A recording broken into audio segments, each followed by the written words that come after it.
Hello friends, welcome to Learners Forum. Solve in a Minute சீரீஸ்ல இன்னைக்கு நம்ம GATE EC 2010 question paperல இருக்க ஒரு கொஸ்டினை சால்வ் பண்ணலாம். ஸோ கொஸ்டின் என்ன அப்படின்னா Nyquist sampling rate of a signal x of t is equal to sine 500 pi t divided by pi t into sine 700 pi t divided by pi t is. So இந்த கொஸ்டினை பார்த்தீங்கன்னா நம்ம ரெண்டு விதமாக solve பண்ணலாம். ஒன்று ஜென்ரல் ப்ரொசீஜர், இன்னொன்று நம்ம ப்ராப்பர்ட்டிஸை யூஸ் பண்ணி எப்படி சால்வ் பண்ணலாம் அப்படிங்கிறத நம்ம பார்க்கலாம். ஸோ ஃபர்ஸ்ட்டு நம்ம ஜென்ரல் மெத்தடில் எப்படி சால்வ் பண்ணுறதுன்னு பார்க்கலாம். ஸோ அது வந்து செமஸ்டர் எக்ஸாம்ஸ்க்குலாம் நமக்கு யூஸ் ஆகும். ஸோ எக்ஸ் ஆஃப் டி பார்த்தீங்க அப்படின்னா இங்கே நம்ம 1/πt வெளியில் எடுத்துக்கலாம். ஸோ 1/π² t² அப்படின்ட்டு இருக்கு. Remaining term sine 500 πt into sine 700 πt அப்படின்னு நமக்கு இருக்கு. ஸோ இதில் பார்த்தீங்கன்னா sine A sine B formula இருக்கு.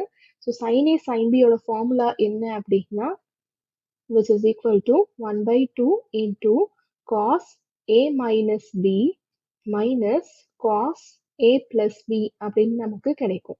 ஸோ இது வந்து பார்த்தீங்க அப்படின்னா இந்த வேல்யூல ரீப்ளேஸ் பண்ணும்போது நமக்கு எப்படி மாறும்? 1/2 into π² t². இங்கே ரிமைனிங்காக 500 πt 700 πt அப்படின்றது a and b இருக்கு. So cos of a minus b அப்படின்ட்டு இருக்கும். ஸோ cos of 500 minus 700 நமக்கு minus 200 πt minus cos of plus பண்ணோம் அப்படின்னா 500 plus 700 1200 πt அப்படின்னு நமக்கு கிடைக்கும். So cos of minus theta வந்து cos theta தான். ஸோ நமக்கு இங்கே ப்ளஸ்ஸாக கூட நம்ம ரீப்ளேஸ் பண்ணிக்கலாம். ஸோ இதை கம்பேர் பண்ணும்போது இங்கே நமக்கு ஒமேகா 1ஓட வேல்யூவாக 200 π அப்படின்ட்டு இருக்கு. இங்கே ஒமேகா 2ஓட வேல்யூ 1200 π அப்படின்ட்டு இருக்கு. ஸோ இது ரெண்டுத்தையும் கம்பேர் பண்ணும்போது இதுதான் கிரேட்டர் தேனாக இருக்கு. ஸோ இதுதான் நம்மளுடைய ஒமேகா எம்மோட value. So omega M value கிடைச்சிருச்சு அப்படின்னா இதுல இருந்து நம்ம எஃப்எம்மோட வேல்யூவை கால்குலேட் பண்ணிக்கலாம். which is equal to 1200 π divided by 2π which is equal to 600 hertz அப்படின்னு நமக்கு கிடைக்கும்.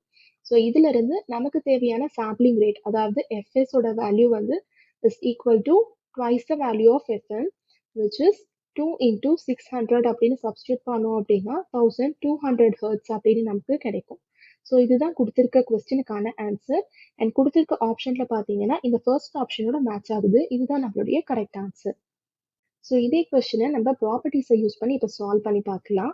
So 1/π² t² into sine 500 πt into sine 700 πt அப்படின்னு நமக்கு இங்கே இருக்கு.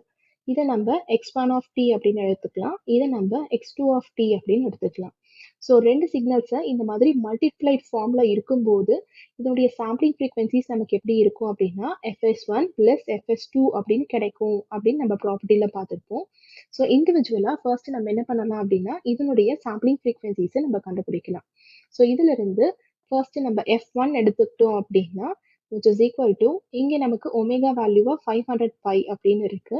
டிவைடட் பை 2π அப்படின்னா நமக்கு இங்கே 250 அப்படின்னு கிடைக்கும். ஸோ இதுல இருந்து நம்ம fs1 எடுத்துக்கிட்டோம் அப்படின்னா 2 into f1 which is equal to 2 into 250 is equal to 500 hertz அப்படின்னு நமக்கு கிடைக்கும். அண்ட் அதே மாதிரி இப்போ f2 எடுத்துக்கிட்டோம் அப்படின்னா நமக்கு 700 π அப்படின்னு இருக்கு. டிவைடட் பை 2π போட்டோம்னா 350 அப்படின்னு கிடைக்கும். இதுல இருந்து fs2 எடுத்துக்கிட்டோம் அப்படின்னா 2 into f2 which is equal to 2 into 350 is equal to 700 hertz அப்படின்னு கிடைக்கும். ஸோ கிடைச்சிருக்க இந்த ரெண்டு வேல்யூவையும் நம்ம ஆட் பண்ணணும். ஆட் பண்ணோம்னா என்ன கிடைக்கும்? 1200 hertz அப்படின்னு கிடைக்கும். ஸோ ப்ராப்பர்ட்டி படி இங்கே ரெண்டுத்தையும் ஆட் பண்ணியிருக்கிறதுனால தான் நம்ம இங்கே ஆட் பண்ணுறோம்.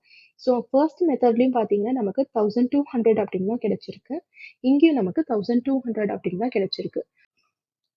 ஸோ எந்த எக்ஸாமில் கேட்குறாங்க அப்படிங்கிறத பொறுத்து நம்ம எந்த மெத்தட் வேணால் சூஸ் பண்ணிக்கலாம். ப்ராப்பர்ட்டிஸை யூஸ் பண்ணால் நமக்கு இந்த மாதிரி கிடைக்கும். அண்ட் ஜென்ரல் மெத்தட் அப்படிங்கும்போது நம்ம இந்த மாதிரி ஃபார்முலாஸை அப்ளை பண்ணணும்.